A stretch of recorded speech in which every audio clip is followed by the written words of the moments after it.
in one paragraph, he kind of reviewed, in simple words, volumes of the Zohar, the Ari.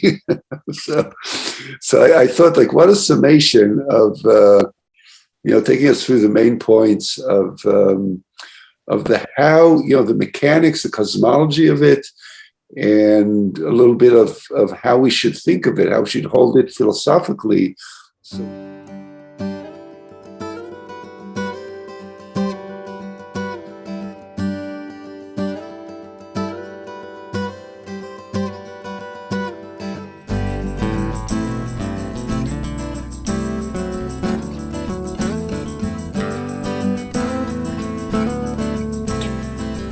Parshat Kedoshim, and let's go right to it. It's going to be an interesting one today because there's like a crash course in Lurianic Kabbalah. So very simply, we have a parsha called Kedoshim, which contains many, many commandments, and many of them are bein adam lechaveroi, interpersonal commandments. It contains one of the most famous commandments, v'ahavta l'reacha kamecha.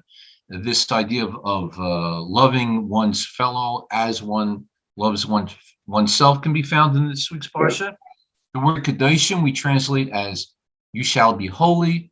It's speaking about the types of behavior that a person can be make himself elevated, in the sense that not only is he performing commandments, but he's behaving himself in a humane way. So this is a whole parsha dealing with interpersonal relationships and how we behave as human beings with ourselves and each other. But in some ways, the most simple thing about being holy is that it's something about spirituality.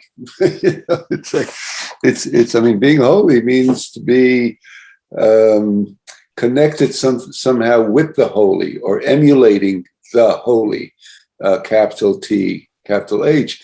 Announcements are basically, first of all, that anybody can enjoy this teaching without knowing Hebrew. You don't have to be an expert in Hebrew, but if you are proficient with the Hebrew and you want to see the text, both of the psukim and of the commentary in its original Hebrew, so you can go to our website, HebrewCircles.org, and I'll show you where to find it. You go to Jewish Resources right here, and then you go down to Parsha Video, and the source sheet is posted there, and there it is.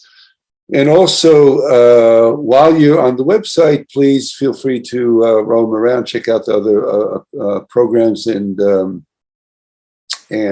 resources we have there.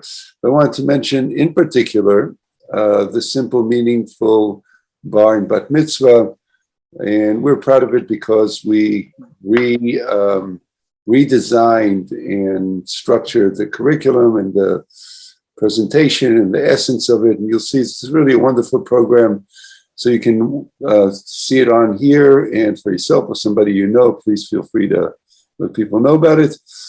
And if you want to actually be in with us for live for these discussions, and stay for after the initial presentation, stay for Q&A and a discussion. So we set up this meetup.com, and you go in and you look for weekly Parsha and Chassidut. This is the name of our meetup group, weekly Parsha and Chassidut. You look for it, you sign up, and then we open up at the end of the discussion. We'll open up the room, and anybody who's in that meetup room can ask questions and interact with us. Finally, we really, really appreciate it when you subscribe, like, share, and leave comments below. So thank you for it. And with no further ado, let's go right into the materials. Rabbi Melech of Lezhinsk, he's a 18th century Rebbe. He was born in 1717, passed in 1787. He was a contemporary of the Baal Shem Tov and a student of the Maggid of Mezrich. So he comments on the first two sentences of the Parsha, which is, we're going to read Pasuk 2 and 3. And it says, Daber el kol adat bnei Israel, speak to the entire community of Israel, ve'amart alehem, and say to them, this is Hashem, God speaking to Moses, you shall be Kedoshim to you, ki kadosh ani havaya Elohechem, you shall be holy, for I, your God, Yud He Vav He, or Havaya, am holy.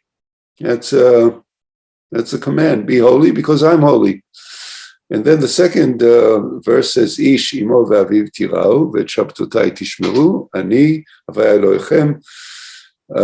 So you shall revere or respect your father and mother, and you shall keep my Sabbaths.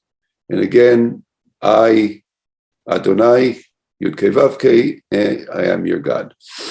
So those are the two verses, and you can probably pick up already that it's the beginning of the 10 Commandments. The Parshat Kedoshim, in some fashion, is repeating a little bit of the 10 Commandments, especially honor your father and mother and keep my Sabbaths. And one of the questions the commentators asked, and also Naaman Melech, is why is be holy followed with revere your father and mother and keep my Sabbaths? It seems as if a person should be sanctifying him or himself from below, from the ground up, you can say. Which means, just to clarify, that means in this life, in this material life, right, in this realm of material existence. ולהאמין בשם הוויה ברוך הוא, המנהיג העולמות כולם על ידי 10 ספירות. Jumping right into the Kabbalah, and to accept or believe in the name, the tetragrammaton, the ineffable name of God, He Vav Yud He, Havaya, which is also spelled otherwise, it's Yud Kei Vav Kei, Yud He Vav He, Baruch Hu, the Blessed One, Hamanhig HaOlamot, who manages all the worlds, Kulam, Al Yedei 10 Sfirot, through the 10 Sefirot, or the 10 spheres, Kabbalistic 10 spheres. So maybe I'll pause here because that already deserves some explanation. Go ahead with them. In Jewish tradition, Jewish mystical tradition, in terms of how the creation process. So there was a transformation from spirit to material, from God to us. In simple terms, how we get from God to us.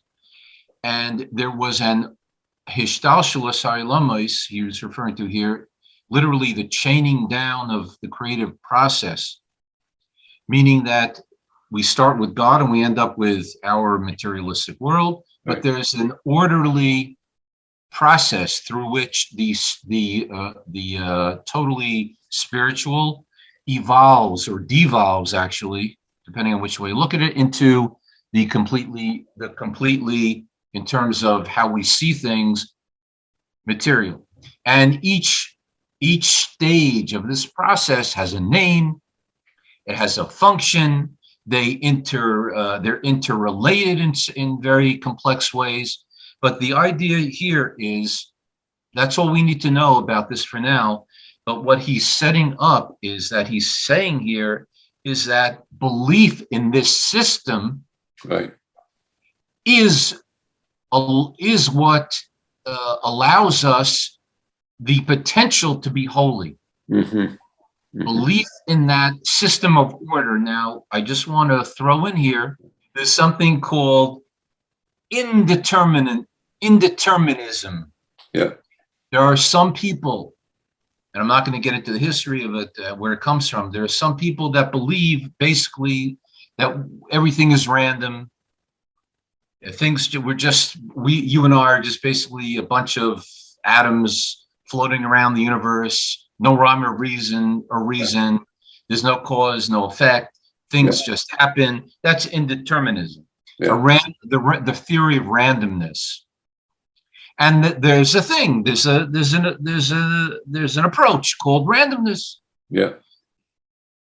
Judaism is the opposite of that.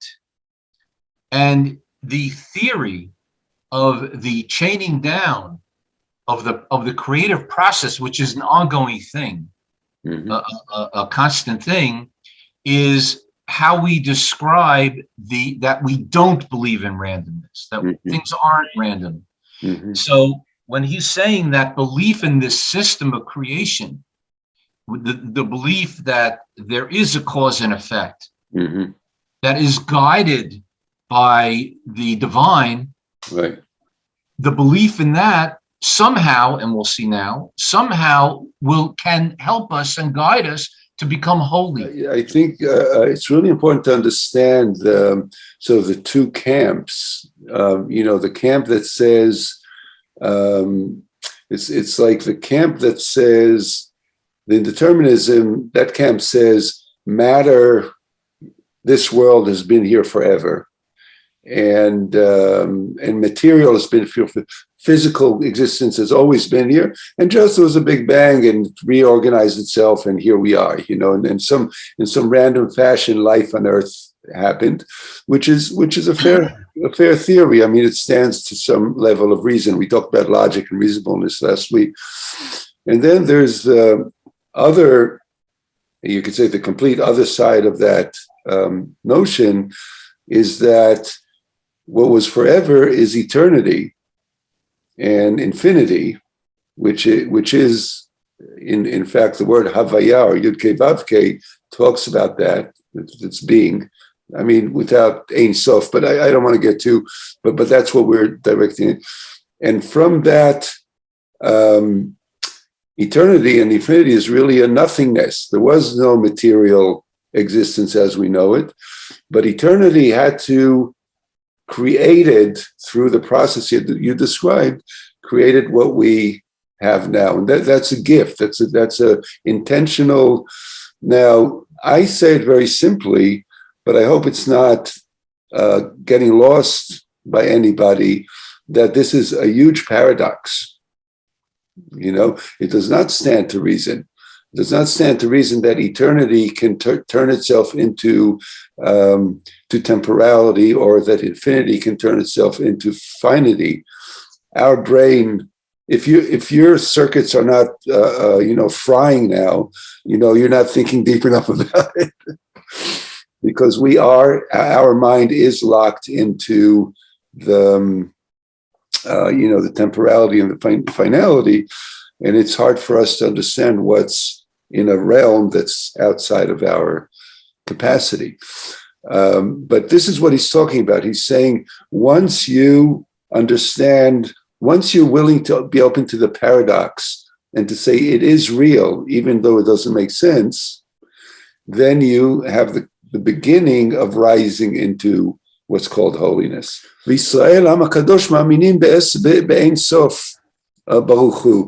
And it is our faith as the people of Israel in eternity or infinity. By the way, eternity/infinity. So Ein Sof, the blessed one, Asher ishtalshel ha'olamot kulam al yedei 10 sfirot, who through a chain effect from the high to the low provided or created all the worlds. By the way, to clarify for those who are hearing this for the same time, when we say worlds, we're not talking about planets. We're not talking about different worlds as of different globes or material objects. We're talking about realms, dimensions. And really, to get that, you need to understand that distinction. It's important. Think of ice, water, steam. Those would be three different dimensions of the same thing. And let's say steam had a higher dimension, which we can't measure, and that dimension had a higher dimension. Each dimension is more refined, more subtle than the next. Those are the worlds. They're more subtle, more subtle, more subtle, or maybe starting from the one, less subtle, less subtle, less subtle, more dense, more dense, more dense. Each world creates the next, gives birth to the next, until we come to our existence, which is at the very bottom, you could say, as it were, if there was a bottom and top, at all, we would be at the very bottom of this process. So we believe in the eternity/infinity that through a chain reaction, as you said before, creates a world out of a world out of a world, through the structure of the 10 Sefirot. And those are 10 different, it's a structure of 10, a pattern of 10, you could say energies or qualities, or it's a little hard to exactly define, but they are the exact same pattern throughout all these worlds. And they have names, etc. So it's Keter, Chochmah, Bina, Chesed, Gevurah, Tiferet, Netzach, Hod, Yesod, and Malchut. Those are the 10. Maybe you've heard, maybe you haven't heard the terms. And they work through, they are the channels for the name Havaya, Hey Vav Yud Hey, Baruch Hu Mahil Bahem, who is the source of the light, of the divine light that flows through them. And you get in like one sentence, this is what I loved about it.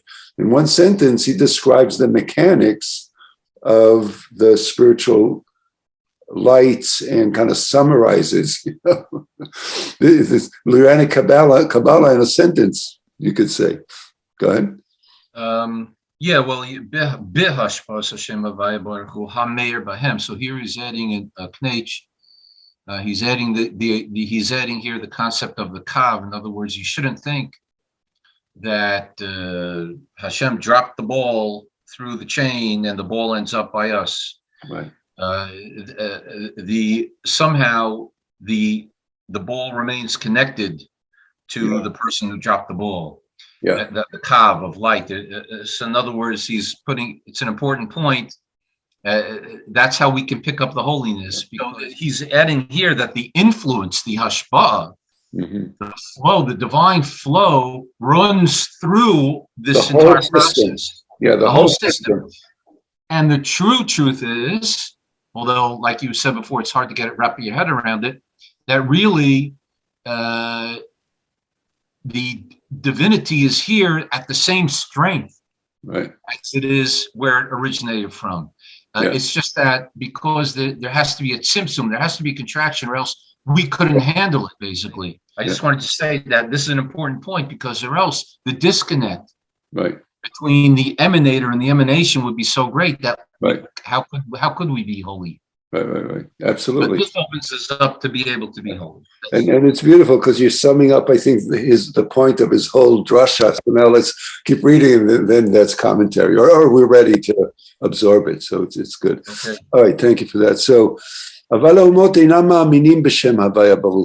he's making the distinction, but the nations, and I want to qualify this, the two, I want to take out the edge of judgment, that may perhaps we're better, that they're lesser like that, but to say those who do not believe in that, which is in our terminology, the nations, in the name of Havaya, Baruch Hu. And parenthetically, I want to just pause here for another clarification. What does the name Havaya mean? What does the word Havaya mean in Hebrew? It's not just a random 4 letters. It means being. Right? So the name of the God, as he said, the person on top, simplistically, but we do say sometimes Tatale, so it's okay to say that, but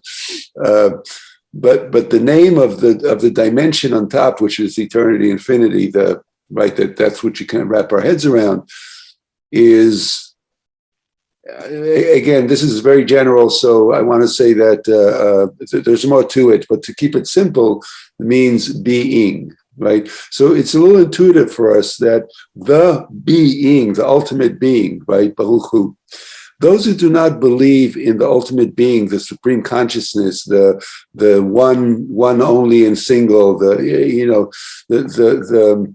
that chain from infinity, the possibility of the chain from infinity, eternity, down to our consciousness and our existence. When they do not believe in that, they become, as it were, in our eyes, apostates. When they say that the physical world was always existed as it is. And that was a big philosophical debate between the Greeks and in Jerusalem and Athens. That's a big kind of paradigmic contradiction, where you can say that Athens or Greek philosophy was the philosophy of the reason, of what you can actually perceive with your five senses and with the limitations of your brain, and Jerusalem, as a school of thought, or Judaism, you could say, said no. There is an eternity. There's a creation, a creative process, and so he's saying those who do not accept the creative process and the name Havaya and everything that we have just talked about, they are apostates, as it were. They're basically mistaken. He says that the Ummah Sa'ilam, the people who don't believe in this, so this is in Shem Havaya. So if you remember in the story of Exodus, when Moses approaches the Pharaoh Parai, he says, God, Havaya, says to let the Jews out, and Parai answers him very specifically, I don't know this Havaya. I know Elohim. I know nature. I know how nature works, the randomness of nature. Yeah. That there's a power that's just like random that I can't wrap my head around and I have no connection to. That I know. Who's this being that's involved and directing and influencing? So he was the first. He preceded the Greeks with this chaos theory, Yeah. And here he uses a beautiful word in the Melech here. He says, "Nifkaru haminim ba'amram." They made hefker. Yeah. They make ownerless. They make the world ownerless when they say that. Mm-hmm. They say their theories. Right. So that's what they're doing. There's no balabais, right? Literally random. They make it random. Yeah. That it's beautiful. They're making they're making the universe ownerless. Yeah. And that is the exact opposite to Jewish belief. Right. And that's the error, and that is a blockage to true holiness, according to Parshat. That's his point. Right? He's not, by the way, down on them, or he's just saying, look, it's just an untruth. It's a subjective truth, but it's not an objective truth. It doesn't grasp the entirety of what's happening in true reality, in deep reality. So, okay, I'll continue. V'zeh omro, and this is what it means. Kedoshim tiyu v'chulei. Now he's coming back to the pasuk. This is what it means. You shall be holy because I, Yud He Vav He, specifically I, Yud He Vav He, the name Yud He Vav He being your God, I am holy. Perush, it means Shani mehaveh ha'olamot kulam bekoach Hashem Havaya, that I have created all the worlds. Again, this is not planets. Remember, these are dimensions. Bekoach, with the power of the name Havaya. And he's also making the very clear play on words. Creating, he doesn't say creating, I bring into being with the name being. Remember that Adabra Kedabra, the Holy One, according to our belief system, creates through speech. So when the Holy One says being is made to come into being. So I want folks and for myself, to appreciate the beauty of that. The consciousness of being makes being come into being. Okay, so there's just something profoundly beautiful about that. He says, and when he says, Havaya, your God, being your God, he means your God specifically, Perush Shelachem, aber lo shel ha'omot, which is it's the faith and the belief system you're committed to. Not everybody in the world is. You should appreciate that. You're holding something precious. You're holding a truth. It comes with a responsibility, by the way. If you're going to hold that truth, how are you going to hold it? How are you going to disseminate it? What are you going to do with it? Right? That's what I hear him saying. Because they do not get that. They do not get it. They don't accept it. Not everybody gets it and accepts it. You need to know that. Not everybody. It's not obvious to everybody. V'zehu mitzvah kedoshim to you, and that's why you're commanded, be holy. Shegam ha'adam lemata yikadesh atzmo ke'olamot elyonim ha'kedoshim, because even those in this world, with the narrowness, with the limitations of being part of this physical reality, by the way, and also the mind that's set within this physical reality also has its limitations, needs to sanctify itself and bring itself to the level of Ha'olamot Elyonim HaKedoshim, to the higher holy realms. And here he goes into a Kabbalistic principle that I think it's very, it's really good to know and wrap our minds around. It's very foundational to Kabbalah and to Yahadut, really, to Jewish faith.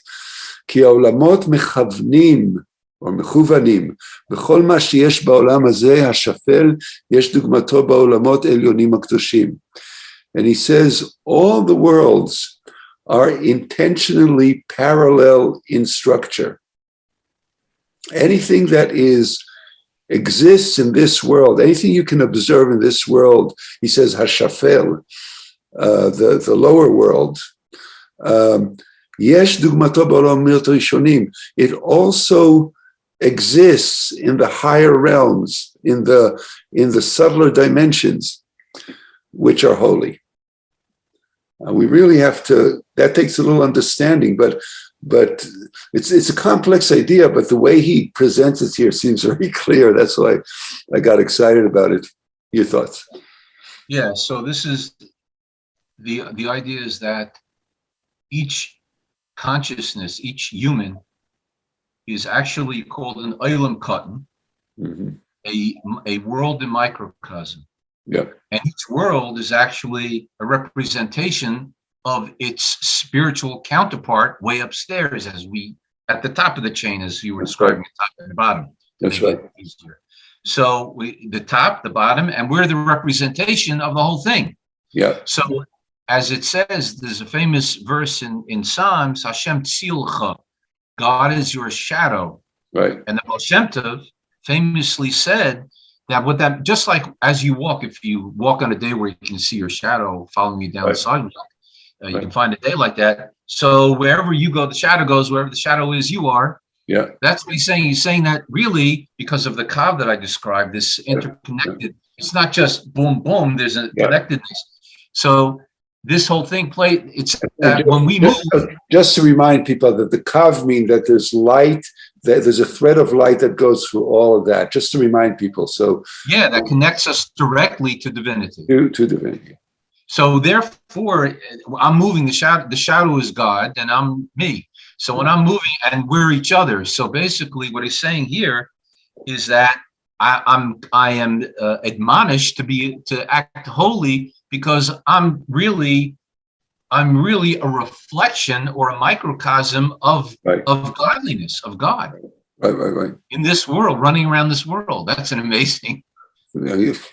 Talk about a responsibility, right? All of a sudden. That's a mind blower. Yeah. I think that's what he's alluding to. So, yeah, and thank you for that. And I want to give 3 examples. 2 of them he's going to talk about in a moment, so it gives us a little hagdama, a little bit introduction to his idea. But I want to also throw an example of my own. Maybe I'll start with that, is that just like we create music, we create art, we create life, women give birth, we build buildings, we know what creativity means. We are a reflection all the way up through all the dimensions that the Holy One, eternity, infinity, also creates. So that's where we get the idea of the creator, right? Why is God the creator? Because we're creators. So if we get the principle that everything that we do is a reflection of the Unhigh, that's why the world was created by, and this goes back to the philosophical discussion. So it's one of those axioms that kind of that hold together the whole idea of the creator. And two other things, just like in our world, we have a father and a mother that make us. So in the higher world, there's father and mother, all the way up to dimensions. It's father and mother. Just like in this world, we have the Shabbat. We keep a Shabbat. There's Shabbat all the way up, and he's going to talk about that. So here we go. ובכל דבר שאדם עושה, צריך לקדש עצמו בשורש הדבר. In every act that a person takes, the person, he or she, should and can, should because you have the potential.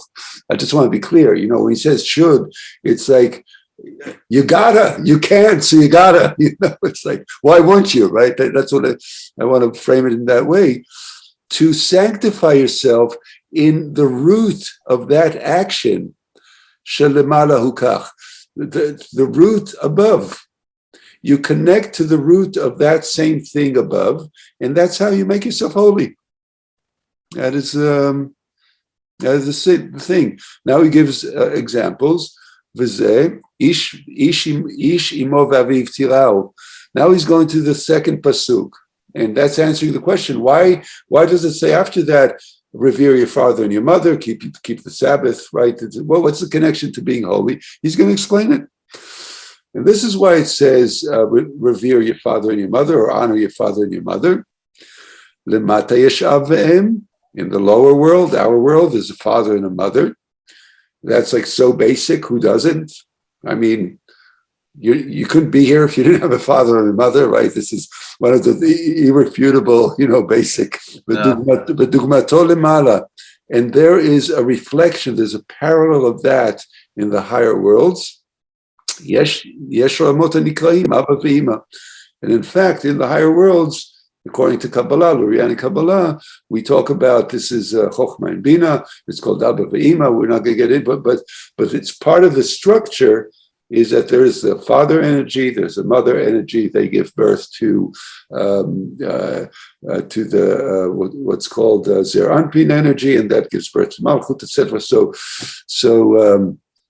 So how can I not treat my father and mother, knowing that their energies are reflected in the higher worlds, are part of this whole chain reaction of the divine life flow down through the dimensions into our dimension, and father and mother are part of that.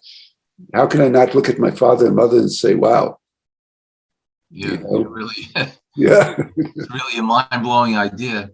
The illusion is the concept of mashpia and makabel. Everything in this world is there's givers and receivers. Right. That's how the whole thing works. If you can look at everything in this world, you'll find the receiver and the giver, and they have to connect.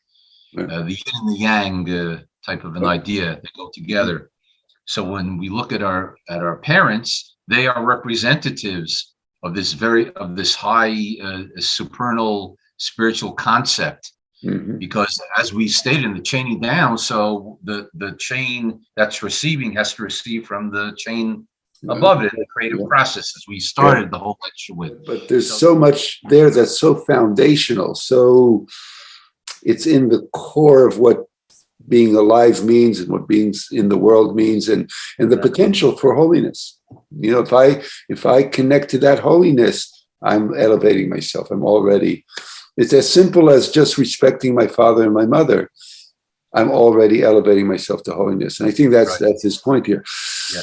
Zehu, now he goes to, and with that we're going to conclude almost. He goes to Zehu ve'et shabtotai tishmeru. Now he says, and what does it mean after revere your father and mother, keep my Sabbath?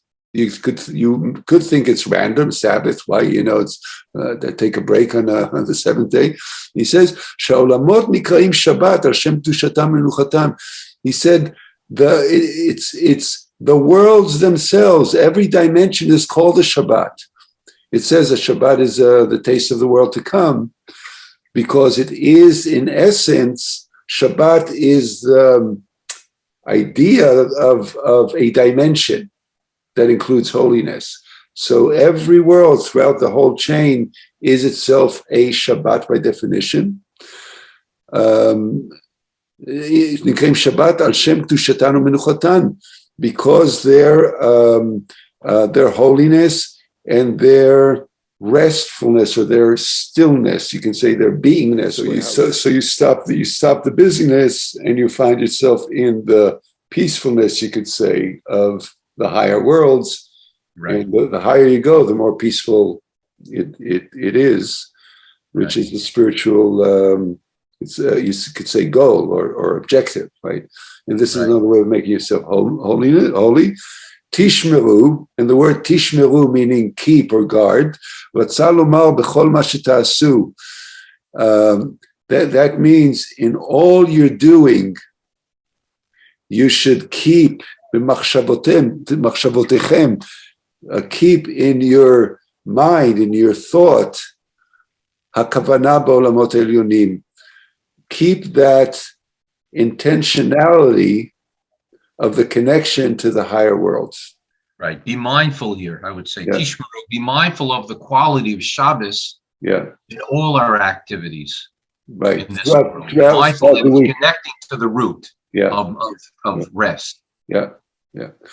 So so that is it. And the Kalahavi, Reb Reuven, you have to read the last two. No, Rosh Davis in the end, because for everyone should know that we just learned the Kalahavi. Yeah, it literally says, and this is easy to get, easily understood. Indeed, easily understood, right?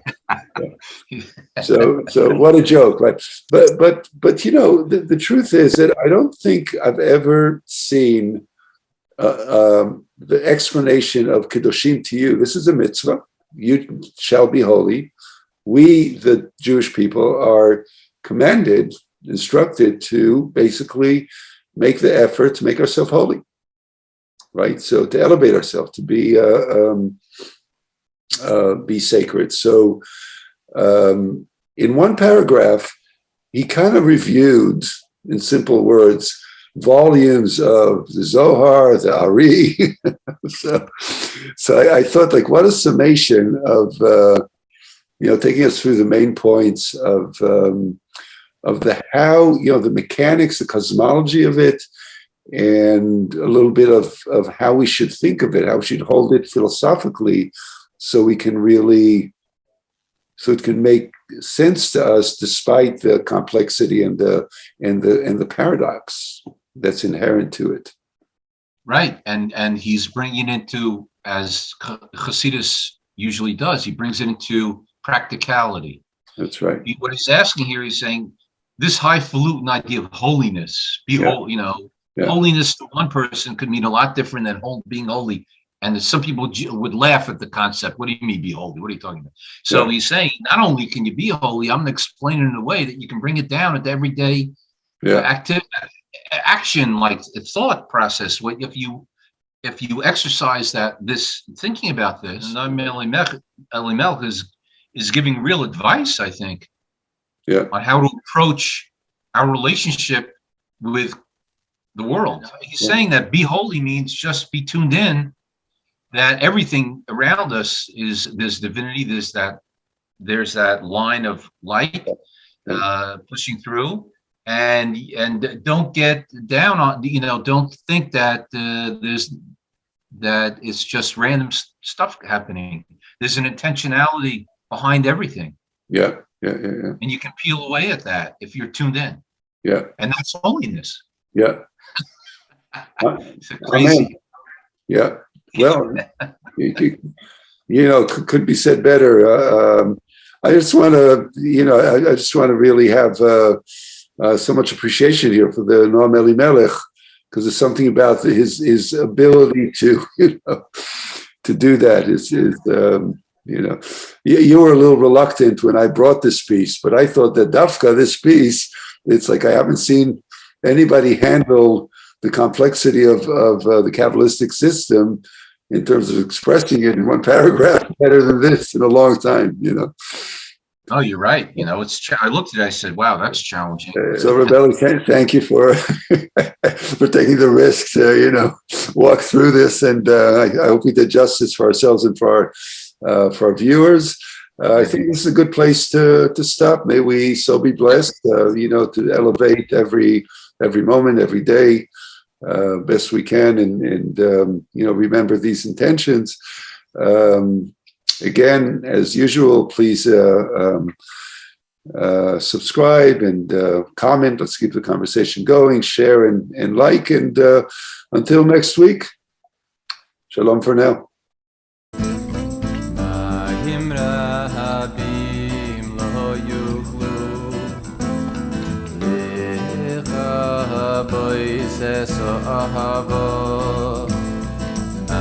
Yimra